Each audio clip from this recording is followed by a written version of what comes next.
देखिए अभी टेस्ट का क्वेश्चन आपको दिख रहा होगा।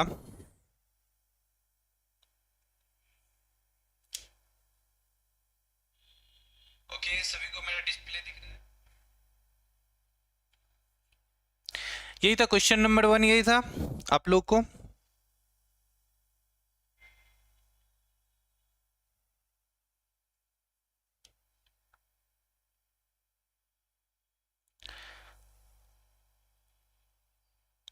पहला क्वेश्चन देखिए क्या है, आप लोग को दिख रहा है? आप लोग कमेंट करें आप लोग को अगर दिख रहा है, और कैसा रहा टेस्ट का एक्सपीरियंस।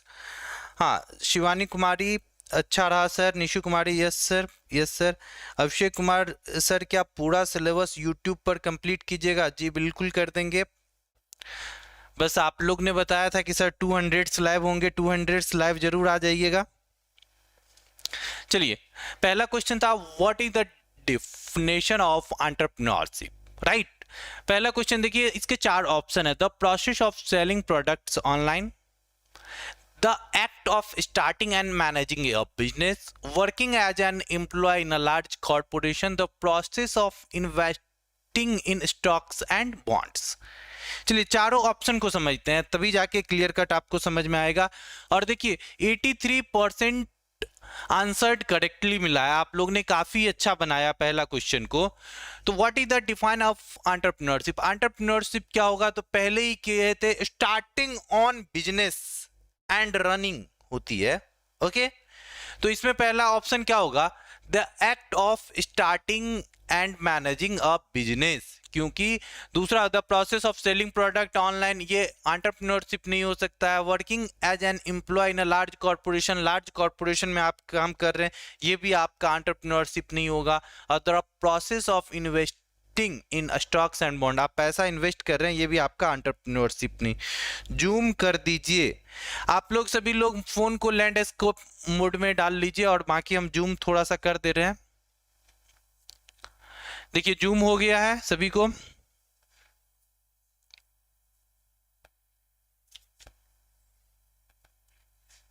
टॉपर का नाम लास्ट में बताया जाएगा।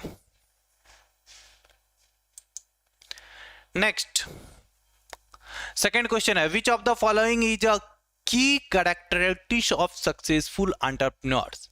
अब इसमें देखिए सबसे बड़ी चीज क्या दिया हुआ ना, फॉलोइंग की कैरेक्टर पूछ रहा है कि आपका सबसे ज्यादा इंपॉर्टेंट क्या है।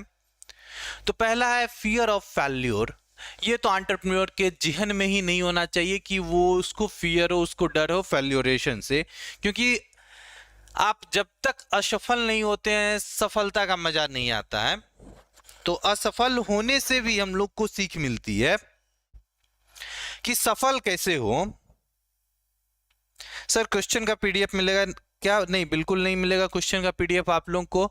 आप लोग ने जिन लोगों ने टेस्ट दिया है, टेस्ट वाले बच्चे को एप्लीकेशन में पीडीएफ अवेलेबल है, वो एप्लीकेशन में कभी भी खोलेंगे, ओपन करेंगे, उसके पास क्वेश्चंस रहेंगे। और जो लोगों ने टेस्ट नहीं दिया है तो वो जाके टेस्ट दे सकते हैं, टेस्ट देने के बाद उनके पास पीडीएफ रहेंगे। ये क्वेश्चन देखिए 70% आंसर आप लोगों ने सही बताया है। दूसरा है रेजिस्टेंस टू चेंज। एंटरप्रेन्योर को रेजिस्टेंस होना ही नहीं चाहिए, वो हमेशा चेंज करने का माइंडसेट होता है, तो ये भी गलत होगा। प्रोएक्टिव माइंडसेट, मतलब प्रोएक्टिव, एक्टिव भी नहीं, प्रोएक्टिव माइंडसेट होना चाहिए एंटरप्रेन्योर का, ये सही है। डिपेंडेंसी ऑन अदर्स, ये नहीं होगा। तो आप लोगों ने 70% स्टूडेंट ने सही आंसर दिए हैं। तीसरा, what is the role of innovation in entrepreneurship? Entrepreneurship में इनोवेशन का क्या रोल है? अब देखो 4 ऑप्शन है आपके पास। Innovation is not important for entrepreneurship, ये तो बहुत ही गलत है, पहला ही ऑप्शन गलत है। क्यों? क्योंकि आप जब तक इनोवेट नहीं करते, कुछ नया नहीं करते हो, आप मार्केट में फिर किस तरीके से सस्टेन करोगे? तो इनोवेशन तो बहुत जरूरी है। दूसरा, innovation helps entrepreneurs avoid competition. ये कहीं हद तक थोड़ा बहुत सही है कि innovation help entrepreneur avoid competition of market. Competition होगा ही, कोई भी प्रोडक्ट आप लेके जाओगे वो नया होगा, तो मार्केट में जो प्रोडक्ट चल रहा है उसको हटाने के लिए कंपटीशन तो आपके साथ होगा ही। डायरेक्ट है कि आपको बहुत अच्छा नया प्रोडक्ट है, कम कंपटीशन मिले, लेकिन कंपटीशन तो होगा। ये चीज आप गांठ बांध के रखो। जब कंपटीशन होगा तो हम लोग को क्या करना है? Innovation leads the development of new products and services. Innovation हम लोग को चाहिए development of new products and services का। चौथा क्या होगा, innovation hinders the growth of startup, ये भी गलत है। तो ये तीसरा ऑप्शन सही है और जो कि 70% स्टूडेंट्स ने करेक्ट बनाया है। नेक्स्ट अब है what is the purpose of conducting market research. आपका क्या कह रहा है कि what is the purpose of conducting market research for startups. Startups के लिए मार्केटिंग रिसर्च का क्या मतलब होगा। आप लोग को अब अच्छे से दिख रहा है, सभी लोग को जूम करने की जरूरत नहीं है, आप लोग बताएंगे, नहीं तो लैंडस्केप मोड में करके देखेंगे, काफी बेहतर दिखाई देगा आप लोग को। देखिए यहाँ पे 4 ऑप्शन है, आप लोग बता भी सकते हैं क्या होगा। To increase the cost of production, क्या कह रहा है, मार्केट रिसर्च का तो ये नहीं मतलब होता है। To identify potential competitor, competitor को पोटेंशियल एक थोड़ा सा पार्ट हो सकता है मार्केट रिसर्च का, लेकिन पूरा का पूरा ये नहीं होगा कि आइडेंटिफाई पोटेंशियल कॉम्पिटिटर कौन होगा हमारा। टू जनरेट इमीडिएट प्रॉफिट, ये तो मार्केट रिसर्च नहीं है। मार्केट रिसर्च आपको भी पता है कि हम लोग मार्केट रिसर्च में क्या करते हैं, कस्टमर को समझते हैं कि कस्टमर किस टाइप का है, किस टाइप के कस्टमर को नीड चाहिए। तो to understand customer needs and preference. Okay, तो ये ऑप्शन हमारा चौथा हो जाएगा। 90% स्टूडेंट ने करेक्ट आंसर दिया, very good all of you. चलिए सभी लोग काफी बेहतर आज आप लोगों ने आंसर किया है। और जो भी बच्चे हैं लाइव में सिंसियर रहिए, 30 का 30 क्वेश्चन काफी इंपॉर्टेंट है। और जो क्वेश्चन में डॉट लगे, आप लोग अभी जो लाइव हम इसका सॉल्यूशन करा रहे हैं, इसका मतलब ये हुआ कि जो भी क्वेश्चन में आप लोग को डॉट लगे, आप वहां पे कमेंट करके पूछे कि सर इस क्वेश्चन को हमको समझाइए। ओके, तो इतना देर में जो भी क्वेश्चन डॉट है हम, चलिए नेक्स्ट। ये क्वेश्चन कोई बच्ची थी, उन्होंने गलत बनाया हुआ था। एक बच्चे का हम ये एनालिसिस कर रहे हैं जो कि टॉपर है शायद, इन्होंने 30 में से 27 क्वेश्चन सही करे हैं और जिनका नाम अभी अनाउंस कर दे रहे हैं, Shivani Sharma got the first rank. तो एक बार कॉन्ग्रेचुलेशन हो जाए शिवानी शर्मा के लिए। 3 इनकरेक्ट बनाए हैं, 27 करेक्ट बनाए हैं। ओके, नेक्स्ट क्वेश्चन है what is the common source of funding for startups. तो कॉमन सोर्स क्या होगा फंडिंग के लिए, तो पहला है personal saving and bank loans, दूसरा है government grants and credit card, crowd funding and क्या है bartering, stock market invest and lottery winnings कर रहा है। तो क्या हो सकता है कॉमन सोर्स, तो सबसे पहला तो बच्चे ने जो आंसर दिया था government grants and credit cards, तो ये नहीं होता है बेटा। हम मेरा स्टार्टअप्स को गवर्नमेंट ग्रांट मिली है, इसका मतलब ये नहीं कि कॉमनली को मिल जाता है। ओके, कॉमनली स्टार्टअप्स को सबसे पहले personal saving and bank loans लेने पड़ते हैं। मैंने भी starting of the day at this time I am starting and thinking, तो मैंने भी पर्सनल सेविंग जो मेरा था खुद का इन्वेस्टमेंट किया था, उसके बाद जाके फिर गवर्नमेंट से ग्रांट्स मिलती है, फंडिंग मिलती है। तो पहला जो स्टार्टअप्स को फंड की जरूरत होती है वो फंड कहाँ से आती है, आपके पर्सनल सेविंग से, बैंक लोन से, और इसको बूट स्ट्रैपिंग बोलते हैं। इससे पहले भी मैंने बताया था कि क्या बोलते हैं इनको, बूट स्ट्रैपिंग बोलते हैं। बूट स्ट्रैपिंग क्या होती है कि आप अपना पैसा या आप अपने दम पे किसी भी आप कलीग से लेते हैं पैसा या किसी आप एम्प्लॉय से या घर से पैसा लेके बिजनेस में इन्वेस्टमेंट करते हैं, उसको बूट स्टेप कहते हैं। तो बूट स्टेप से हम लोग को इन्वेस्टमेंट करनी पड़ती है, वही कॉमन सोर्स ऑफ फंडिंग होती है सबसे पहला स्टेज में। After then you are getting for government grants and credit cards and in angel investor, crowd funding, stock market investment, ये सब आगे का प्रोसेस है और लॉटरी कभी नहीं होगी। चलिए नेक्स्ट क्वेश्चन है what is the difference between a business plan and business model canvas. Business plan और बिजनेस मॉडल कैनवास में क्या डिफरेंस होती है, तो ये चीज आपको समझना पड़ेगा। बिजनेस प्लान नाम से ही लग रहा है ऐसा डॉक्यूमेंट जिसमें प्लानिंग और स्ट्रेटजी हो कि हम अपने बिजनेस को किस तरीके से आगे बढ़ाएं, तो वो बिजनेस प्लान होगा हमारा। और बिजनेस मॉडल कैनवास में क्या होगा कि पूरा का पूरा मॉडल आपका बिजनेस किस टाइप का होना है, B2B होना है, मतलब business to business, B2C business to customer, या दोनों मॉडल हो, और उसमें क्या की कैरेक्टरिस्टिक्स है, आप क्या प्लान कर रहे हो उस बिजनेस मॉडल में, क्या नया चीज है, उन सारी चीजों को आपका उसमें रिप्रेजेंटेशन होगा उस मॉडल में, वो जाके आपका बिजनेस मॉडल कैनवास होता है। और बिजनेस मॉडल कैनवास एक पेज में आपका पूरा का पूरा बनता है। कोई अगर हम बिजनेस मॉडल कैनवास की एग्जांपल लें, टेम्पलेट की एग्जांपल लें, तो कोई भी एक टेम्पलेट हो सकता है बिजनेस मॉडल कैनवास का, जिसे हम यहाँ पे अगर सर्च कर ले गूगल पे बिजनेस मॉडल कैनवास, तो आपको हम एक दिखा भी दे रहे हैं बिजनेस मॉडल कैनवास। देखिए इस तरीके से बिजनेस मॉडल कैनवास होती है। इसको जूम कर लेते हैं, पूरा तो दिख नहीं रहा है। ओके वेट, फोटोज में चले जाते हैं। देखिए ये बिजनेस मॉडल कैनवास है,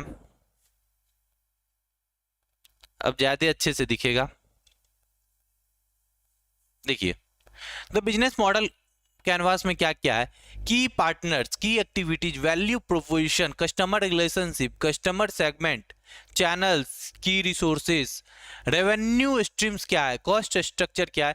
इस तरह से एक बिजनेस मॉडल कैनवास बनता है। ये एक नया हम ओपन कर ले रहे हैं, कॉर्पोरेट फाइनेंस इंस्टीट्यूट ने इनको बनाया है बिजनेस स्ट्रक्चर को, बिजनेस मॉडल कैनवास को। देखिए इसमें क्या क्या चीजें होती है, की पैरामीटर्स, की activities, value proposition, customer relationship, customer segments, की रिसोर्सेज, चैनल्स क्या क्या है, कॉस्ट स्ट्रक्चर क्या है, रेवेन्यू स्ट्रक्चर क्या है। ओके तो इसमें कोई दिक्कत नहीं लेना है आप लोग को, बिजनेस मॉडल कैनवास समझ गए। और बिजनेस प्लानिंग क्या होगा, यही एक सिंगल सीट होगा जिसमें आप प्लानिंग लिखते हो तो वो बिजनेस प्लानिंग हो जाएगा।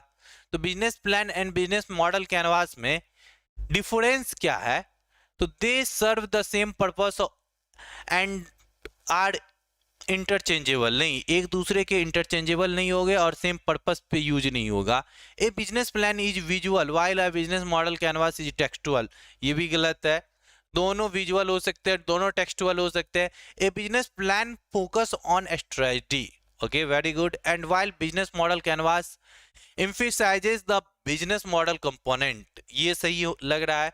The business plan is used by startup while a business model canvas is used by established business, ये कोई लॉजिक नहीं है। तो यहाँ पे चार ऑप्शन है, चार में से हमको तीसरा सही दिख रहा है। आप लोग को कौन सा सही दिख रहा है कमेंट करें। चलिए शिवानी का कमेंट्स आए हैं, एक इमोजी भेजे हैं। ओके बाकी लोग ने कॉन्ग्रेचुलेशन भी नहीं बोला यार शिवानी को, क्या जलन हो रही है, आप टॉपर नहीं हुए इसके लिए लिख दो भाई साहब। और शिवानी आप कौन से कॉलेज से हो, क्या ब्रांच है, आप जरूर मेंशन करें। और 40% लोगों ने इसका करेक्ट आंसर दिया है। देखिए कितनी गलती हुई आप लोग से, what is difference between business plan and business model canvas में। चलिए कोई नहीं, अब गलती नहीं होगी, एक बार आप समझ लिए। नेक्स्ट है what are some effective strategy for scaling a startup, startup के लिए इफेक्टिव प्लानिंग क्या है, राइट तो हम लोग देखते हैं यहाँ पे चार प्लान हो रहा है, चार इफेक्टिव प्लानिंग है। सबसे पहला है staying within the initial target market, ये स्केलिंग के लिए इफेक्टिव नहीं हो सकता। आपको इनिशियल टारगेट मार्केट को फुलफिल करना है, चलो आप इनिशियली फुलफिल कर लिए, लेकिन इससे स्केल अप का कुछ नहीं हो सकता है। अवॉइडिंग पार्टनरशिप एंड कोलैबोरेशन, ये भी गलत है। आपको स्केल अप करने के लिए पार्टनरशिप भी करनी पड़ेगी बड़ी कंपनियों के साथ, कोलैबोरेशन भी करनी पड़ेगी। डाइवर्सिफाइंग प्रोडक्ट्स और सर्विसेज, ये तो मस्ट इंपॉर्टेंट है कि आप अपने प्रोडक्ट की कितनी डाइवर्सिटी, कितने टाइप्स के प्रोडक्ट है, कितने टाइप्स के सर्विसेज है आपके पास। चौथा इग्नोरिंग कस्टमर फीडबैक, और कस्टमर फीडबैक को तो इग्नोर किया ही नहीं जा सकता। एक स्टार्टअप के लिए उसकी सबसे बड़ी चीज है कस्टमर फीडबैक। जब तक कस्टमर फीडबैक नहीं देगा वो अपने प्रोडक्ट को इम्प्रूवमेंट नहीं कर सकता। इसलिए आप लोग को भी कहते हैं कि हम जो भी पढ़ा रहे हैं, जैसे भी पढ़ा रहे हैं, आप लोग फीडबैक जरूर दें। और फीडबैक कहाँ दे, यूट्यूब के कमेंट सेक्शन में। After ending your live classes YouTube के कमेंट सेक्शन में आप अपना फीडबैक दें। हम लोग आपका फीडबैक को इंस्टाग्राम पे पोस्ट करते हैं, तो आप लोग जरूर से जरूर फीडबैक दें। डीपटेक एकेडमी के इंस्टाग्राम पे सभी बच्चे का जो अच्छे फीडबैक देते हैं उन सभी बच्चों का एक पोस्टिंग होती है, right. Shivani electrical GWP Patna, very good Shivani, congratulation. Government women's polytechnic Patna से और काफी अच्छा स्कोर किया है इन्होंने। तो इसका ऑप्शन क्या होगा? तो ऑप्शन होगा डाइवर्सिंग प्रोडक्ट और services. You got it right, और 34% आंसर बच्चे ने सही दिया। इसमें काफी इंप्रूवमेंट करने की जरूरत है। Next question, what is the significance of networking in entrepreneurship? Entrepreneurship में नेटवर्किंग का क्या काम है? तो पहला ऑप्शन है networking is irrelevant for entrepreneurs, मतलब रिलेवेंट नहीं है एंटरप्रेन्योर से, तो ये तो गलत है, पहला ही दिख रहा है। Networking helps entrepreneurs avoid competition, क्या कह रहा है? नेटवर्किंग हेल्प्स करता है एंटरप्रेन्योर को अवॉइड कंपटीशन में, ये सही है, थोड़ा बहुत सही लग रहा है। इसके बाद और भी नेटवर्किंग का सिग्निफिकेंस देखते हैं। Networking helps in building relationship and finding opportunity, ये काफी ज्यादा इससे सही लग रहा है। देखो नेटवर्किंग मदद करती है एंटरप्रेन्योर को अवॉइड कंपटीशन, लेकिन थोड़ा बहुत, आपका नेटवर्क बहुत ज्यादा है तो थोड़ा बहुत कंपटीशन में अवॉइड में मिलेगा, लेकिन पूरी की पूरी नहीं हो सकती है। Networking increases the cost of doing business, ये तो गलत है, तो ये थर्ड ऑप्शन सही होगा। I hope 80% answered correctly students ने दिया। चलिए सभी स्टूडेंट्स इसमें बहुत अच्छा करेक्ट किए हैं। Next, what are the main challenges faced by entrepreneurs in the early stages of their startups? इसका मतलब क्या है? What are the main challenge faced by entrepreneurs in the early stages of startup? कह रहा है कि मेन चैलेंजेस क्या होगा एंटरप्रेन्योरशिप के लिए जो कि अर्ली स्टेज में, इनिशियल स्टेज में स्टार्टअप्स का हो। तो देखिए, तो lack of fund and resources, lack of skill, limited customer demand, no competition in the market। अब मेन चैलेंज क्या है? Lack of funds and resource, ये तो बहुत बड़ा चैलेंज है कि स्टार्टअप जो स्टार्टिंग में होती है उसके पास कोई इन्वेस्टमेंट नहीं होती है, तो उनको फंड्स की जरूरत होती है, रिसोर्स की जरूरत होती है। और जो भी हमारे टीम है, जो भी इंडिया के गवर्नमेंट है, स्टार्टअप्स को काफ़ी सपोर्ट कर रही है। बिहार के गवर्नमेंट स्टार्टअप को काफ़ी सपोर्ट कर रही है, और आप लोग भी आगे चल के स्टार्टअप्स करेंगे, क्योंकि आप लोग भी अभी डिप्लोमा कर रहे हैं, इंजीनियरिंग कर रहे हैं, उसके बाद कहीं ना कहीं आप लोग की भी इच्छा होगी अपनी कंपनी बनाने का, अपनी कंपनी का CEO बनने का। तो खुद की जो इच्छा है उनके लिए बहुत जरूरी होती है फंड्स एंड रिसोर्स का। तो ये पहला होगा लैक्स ऑफ स्किल, ये कोई मैटर नहीं करता है कि ये मेन चैलेंज होगा। आप टीम को भी हायर, आपके पास आइडिया है, स्किल नहीं, आप टीम को भी हायर कर सकते हैं। लिमिटेड कस्टमर डिमांड, ये भी मेन चैलेंज नहीं है। No competition in the market, ये तो फायदा कर देना है। तो सबसे बड़ी चीज होती है lakhs of fund and resource, ये पहला। ये 30%, 36% ओनली आंसर करेक्ट आया, इसमें आपको इंप्रूवमेंट करने की जरूरत है स्टूडेंट से, राइट। नेक्स्ट क्वेश्चन है, what role does risk taking play in entrepreneurship? Entrepreneurship में रिस्क टेकिंग का क्या रोल होता है? तो पहला है risk taking is not necessary for entrepreneurship, ये तो गलत है। Risk taking is necessary for entrepreneurship, entrepreneurship के लिए आपको रिस्क टेक करना पड़ेगा। High risk ventures always lead to success, कह रहा है कि high risk ventures always lead to success, ये भी गलत है। कहीं ना कहीं सही है, आप ज्यादा रिस्क लेते हो तो सक्सेस करना, लेकिन इतनी भी ज्यादा ना ले लो कि आप फेल्योर कर जाओ। तो रिस्क को एकदम कैलकुलेट करके विद इन द लिमिट, आप लिमिट पढ़े ना, तो विद इन द लिमिट आपको रिस्क को लेना पड़ेगा।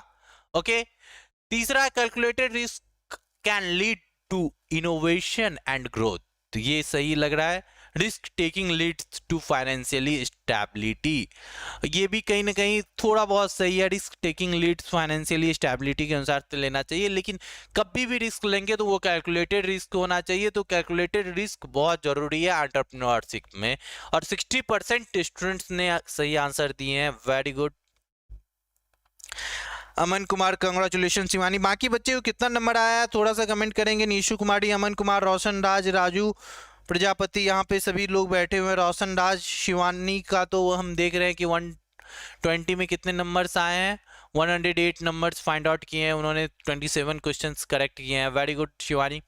What is the primary characteristics of entrepreneur? Entrepreneur का प्राइमरी कैरेक्टरिस्टिक्स क्या होगा? ये क्यों गलत हुआ भाई साहब? इसमें तो बहुत ही ज्यादा सही होना चाहिए आप लोग का। एंटरप्रेन्योरशिप के बारे में बहुत ज़्यादा ही बताया गया। एंटरप्रेन्योर क्या प्राइमरी कैरेक्टर क्या होना चाहिए एंटरप्रेन्योर का? रिस्क एवर्सन क्या मतलब? रिस्क नहीं लेने की प्रॉपर्टी, तो ये तो गलत है। प्राइमरी तो ये नहीं होगा कैरेक्टर, रिस्क लेने वाले होना चाहिए एंटरप्रेन्योर में।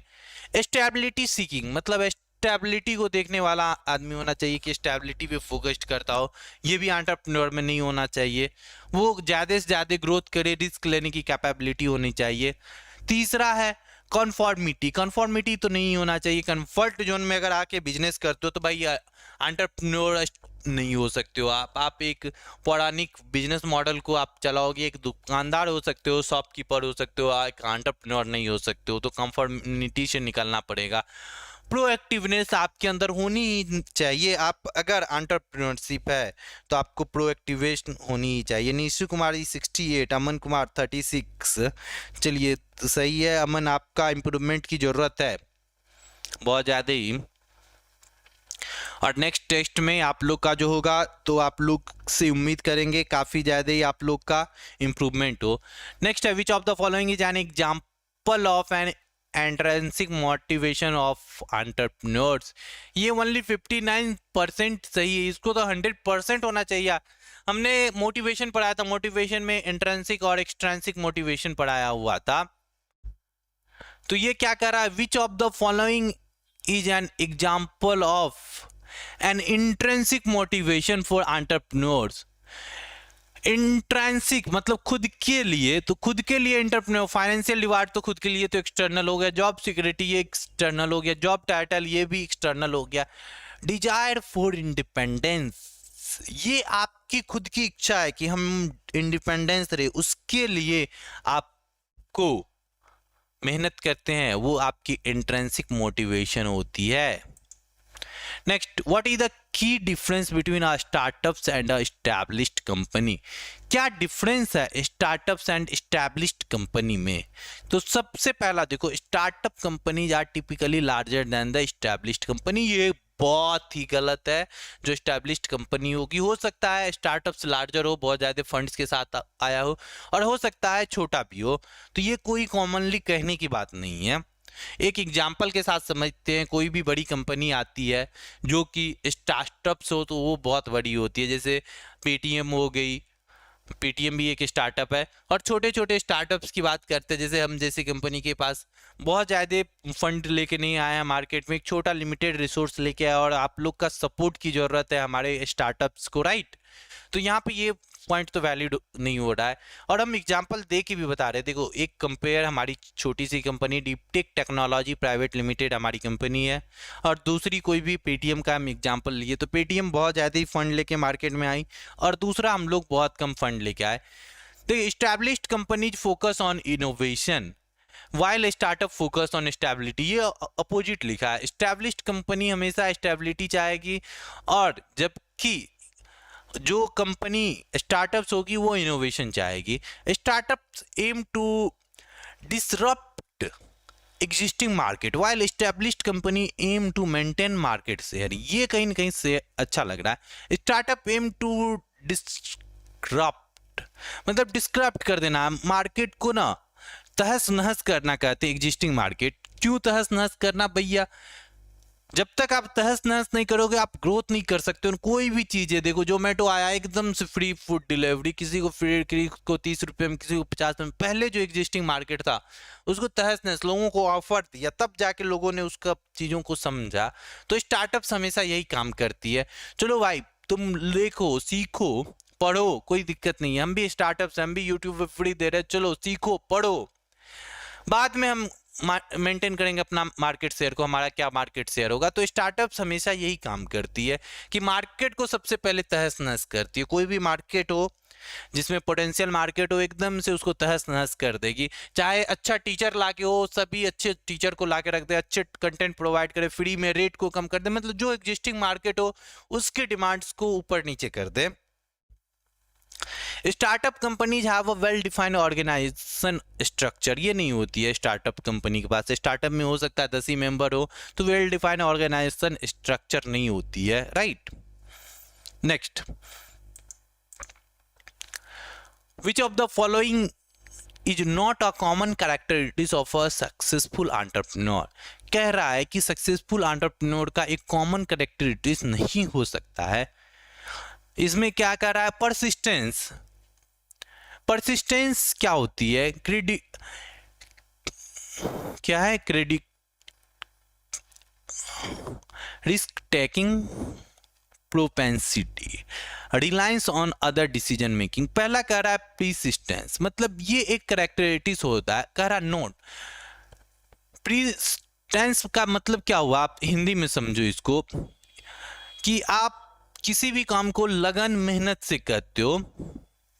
क्रिएटिविटी, क्रिएटिविटी क्या हुआ, क्रिएटिविटी हुआ कि आपके पास क्रिएटिविटी है, और वो एक कॉमन कैरेक्टर होता है एंटरप्रेन्योर का, creativity.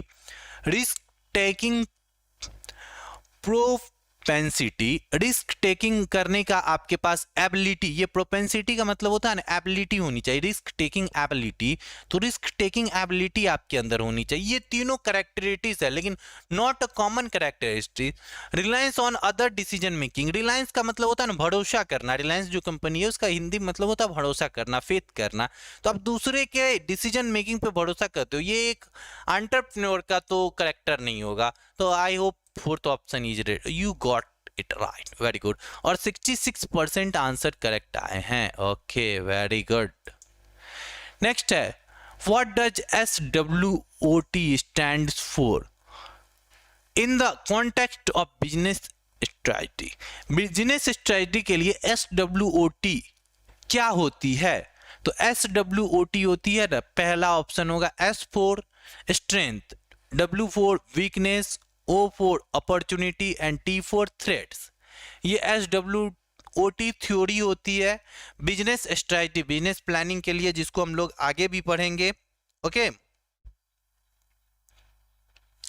Next, what is a unique feature of a flat organisational structure. ये बहुत बच्चे ने गलत किया, इसका मतलब समझिए क्या होता है।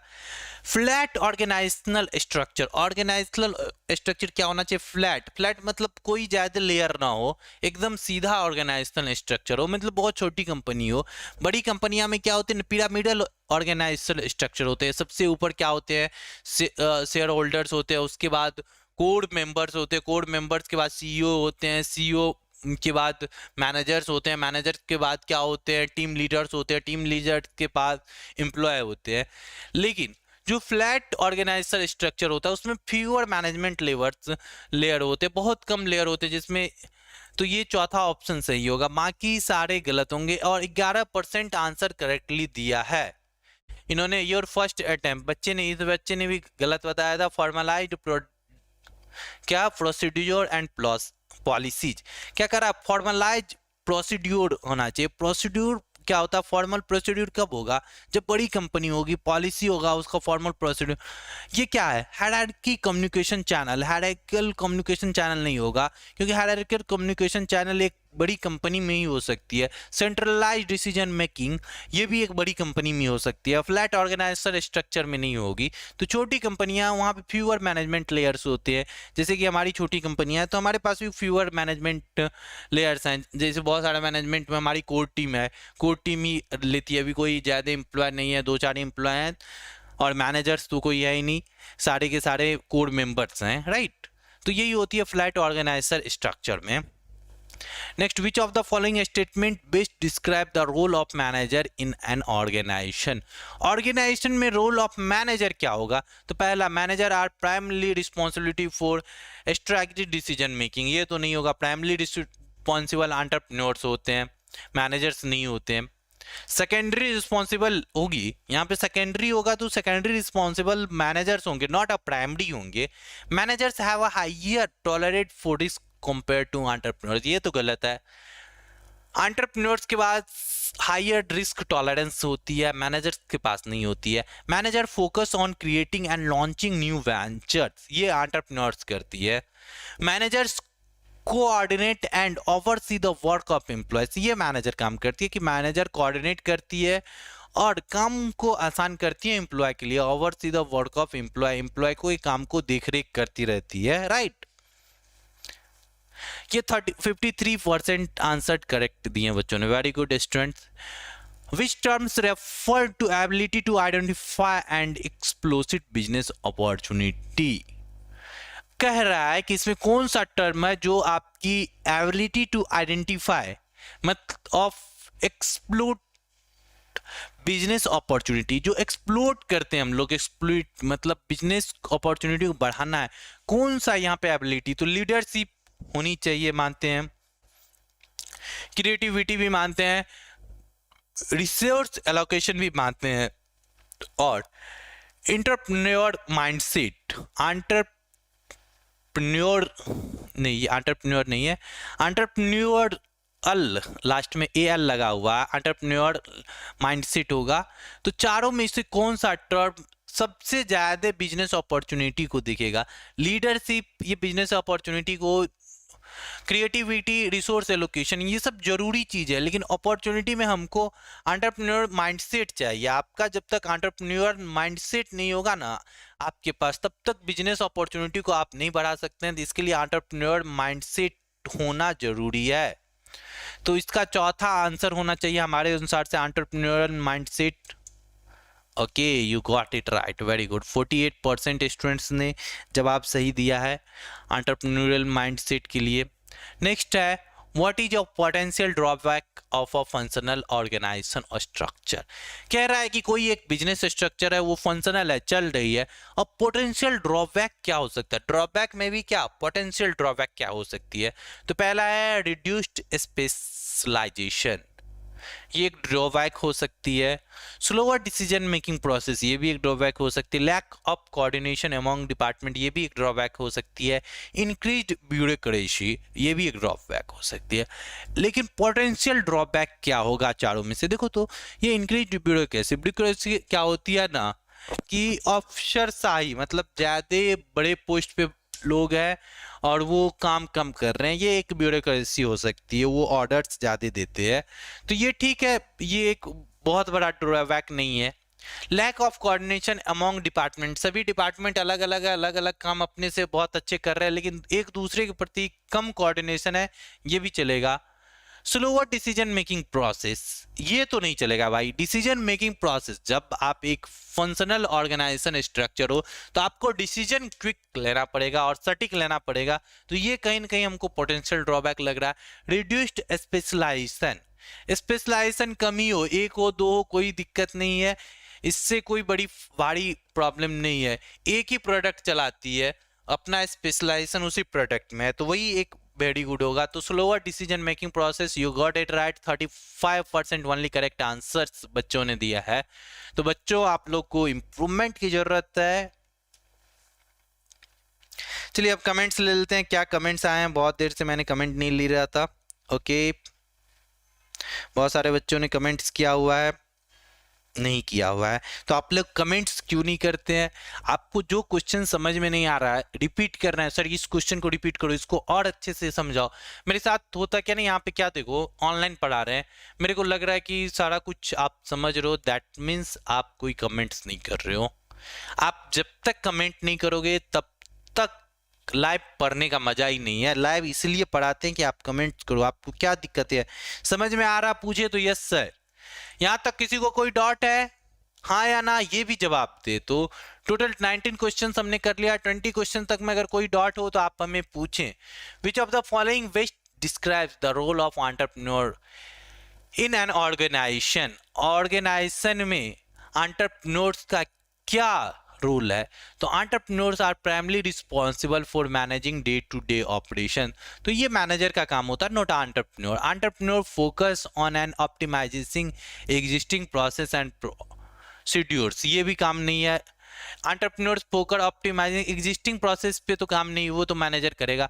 Entrepreneurs are driven by innovation and creating new ventures, ये सही है। एंटरप्रेन्योर्स ड्राइव करता, मतलब लाता है, इनोवेट करता है, creating new ventures, new business models, right. तो ये सही होना चाहिए। Entrepreneurs coordinate the oversee the work of employees, ये मैनेजर का काम है। तो ये थर्ड ऑप्शन सही होनी चाहिए। और 50% बच्चे ने सही आंसर दिया है। तो 20 नो सर, चलिए किसी को no sir, not at all, very good. तो यहाँ तक कोई दिक्कत नहीं है। अब 10 और क्वेश्चन बचे हैं आपका। Which type of motivation is driven by external reward such as promotion and bonus. अब कह रहा है, इससे पहले हम लोगों ने क्वेश्चन किया था वहां पे इंट्रिंसिक मोटिवेशन ही दे दिया था। यहाँ पे कह रहा है क्या, कौन सा मोटिवेशन का टाइप है जहाँ पे एक्सटर्नल रिवार्ड्स मिलते हैं, प्रमोशन मिलते हैं, बोनस मिलते हैं, मतलब आपको काम करने के लिए लुभाया जा रहा है, बाहर से लुभाया जा रहा है, that means your extrinsic motivation. Next, what is a business model canvas used for. Business model canvas अभी दिखाए थे, अब किस चीज के लिए यूज होगा, तो क्रिएटिंग फाइनेंशियल स्टेटमेंट नहीं dear, developing market planning no dear, assisting market trends no dear. ये सब सिंगल पेज पेपर होता है, ये बिजनेस मॉडल कैनवास नहीं हो सकता। बिजनेस मॉडल कैनवास होगा describing the key components of a business model. किसी भी बिजनेस मॉडल का की कंपोनेंट क्या है उसको डिफाइन करना है, तभी जाके ये होगा। और हमारे क्लासेस में लड़कों से ज़्यादा लड़कियां एक्टिव होती है, क्या बात है? Boys are you not active to all? देखिए चैलेंज हो रही है आप सभी के लिए। मेरा ज़्यादा एक्सेप्टेशन है कि बॉयज काफ़ी ज़्यादा ही अच्छे होते पढ़ने में, बट यहाँ पे गर्ल्स टॉपर हो रही है।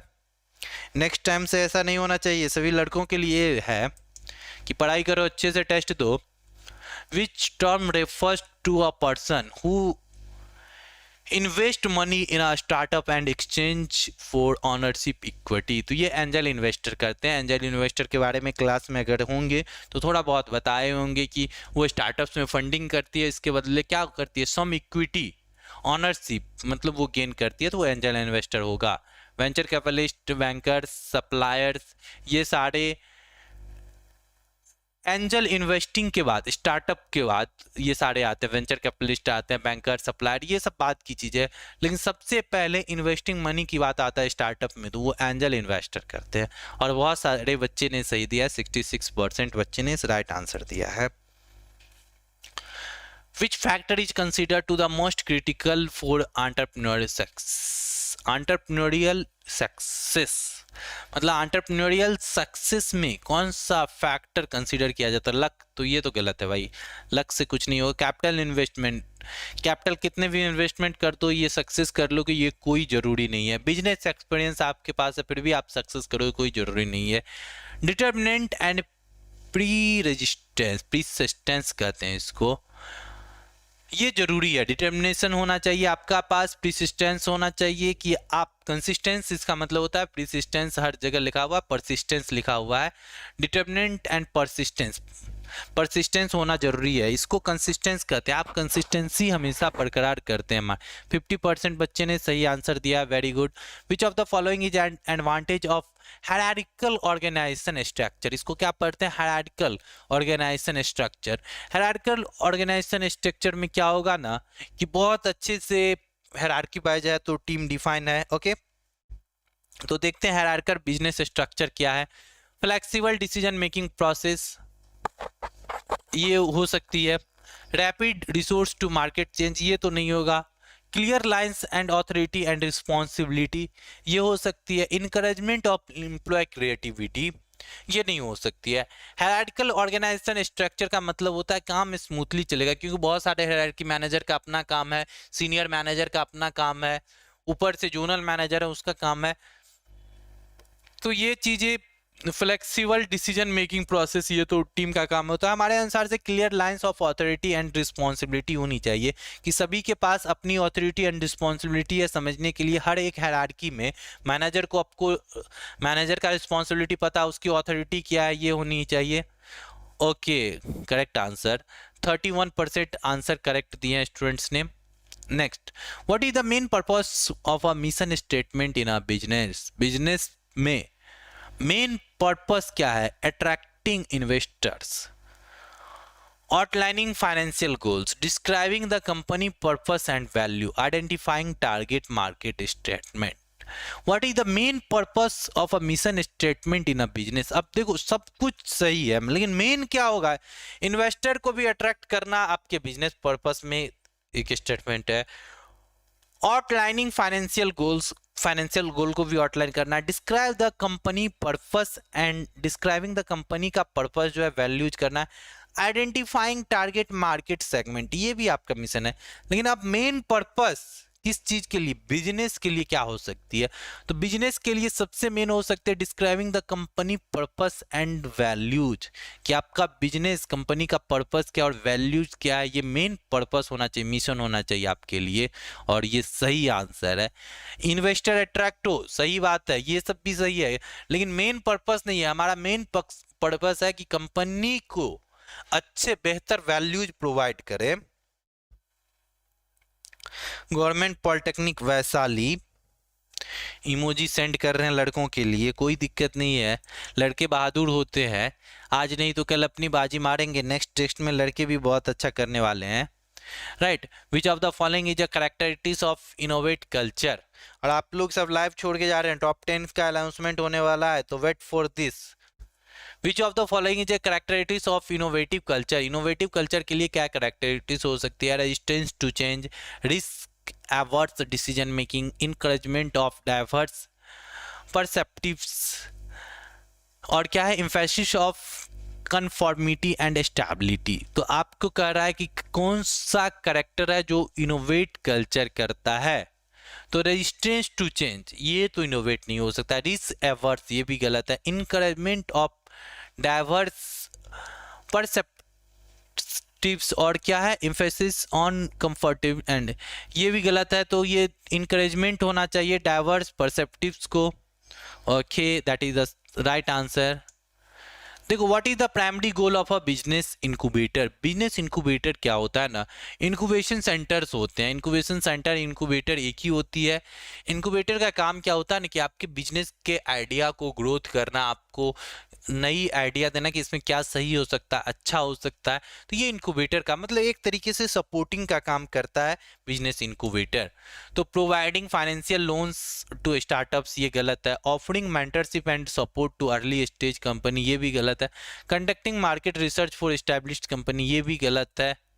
एक सेकंड, ऑफरिंग मेंटरशिप, हाँ ये सही है, मेंटरशिप देगा, हमको लगा फाइनेंशियल ही होगा कुछ।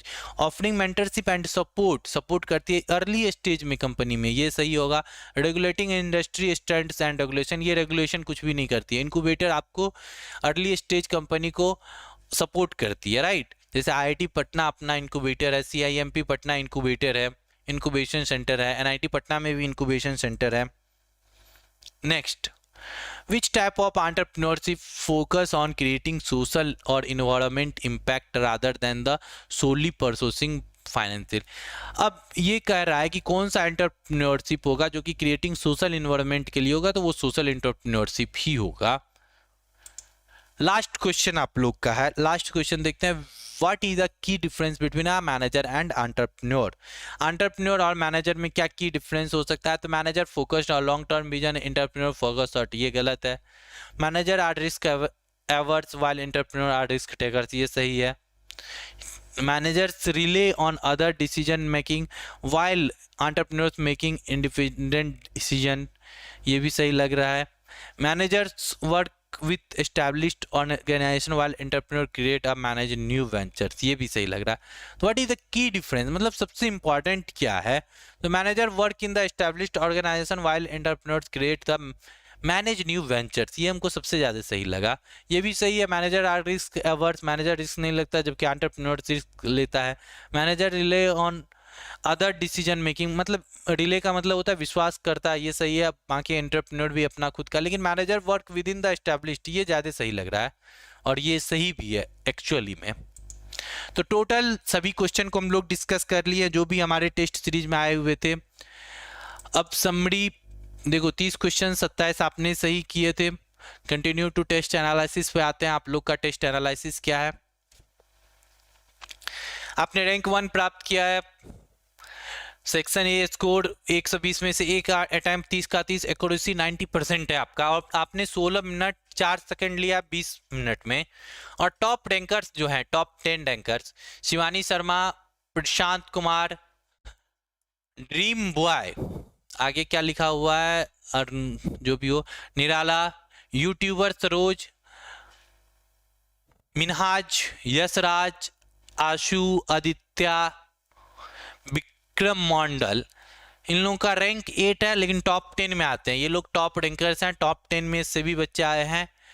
अब देखिए क्या क्या ग्रैप्स आपको मिलता है। आप अगर एप्लीकेशन में देखते हैं तो आपको क्या क्या ग्राफ्स मिलती है, मार्क्स डिस्ट्रीब्यूशन किस तरीके से है और आपका क्या ग्राफ्स होती है, क्वेश्चन डिस्ट्रीब्यूशन कैसे है, आपने क्या क्या चीज़ें, तो ये सारे ग्राफ्स मिलते हैं आपको एप्लीकेशन के अंदर। ठीक है, तो आज की क्लासेस को हम लोग यहीं ख़त्म करते हैं।